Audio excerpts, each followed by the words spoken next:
just come back from a meeting of the Conference of Presidents here in the European Parliament in Brussels, and I was there to represent the Independence and Democracy Group. Our guest for the day was none other than my old friend, President Barroso of the European Commission, and he was there to talk about the crisis, the gas crisis, the fact that the pipeline from Russia through the Ukraine is not delivering sufficient gas to Eastern Europe, and that yesterday there were hundreds of thousands of homes without any heating at all.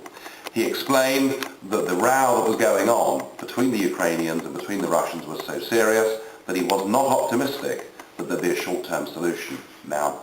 after he'd spoken, there was a chance for the group leaders to talk, and I said, wasn't it extraordinary to think that we'd pinned our faith on building tens of thousands of windmills all across Northern Europe, and that today, because of the big anticyclone, not a single one of them was turning, and wasn't it time we rather turned our backs on this stupid policy? Well, he didn't give me an answer on that, but what he did say was very interesting. He said that he'd asked yesterday the governments of Europe how big their stockpiles of gas and oil were, because we would need, through European solidarity, to help the Eastern European countries who hadn't got supplies. He said he was disappointed that he hadn't had many answers back from national governments. He said this showed the need why we have to have a common energy policy, and remember, that common energy policy is part of the Lisbon Treaty. He said we have to ensure that we can pool stocks together in a crisis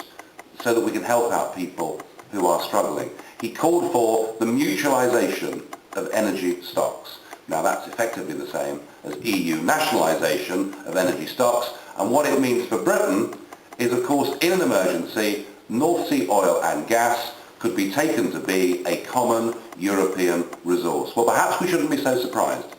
because for 30 years the fish that swim in our seas have been a common European resource, and we're only allowed to catch less than 20% by value of those fish, and that prospect, that real prospect, if the Lisbon Treaty goes through, faces us with North Sea oil and gas. I'm just hoping that one of these issues will be the straw that breaks the camel's back, that one of these issues will make the British people realise we are getting a rotten deal out of membership of the European Union, and it's high time that we, the British people, had a referendum to decide our own future and not to have these decisions made for us by our governments.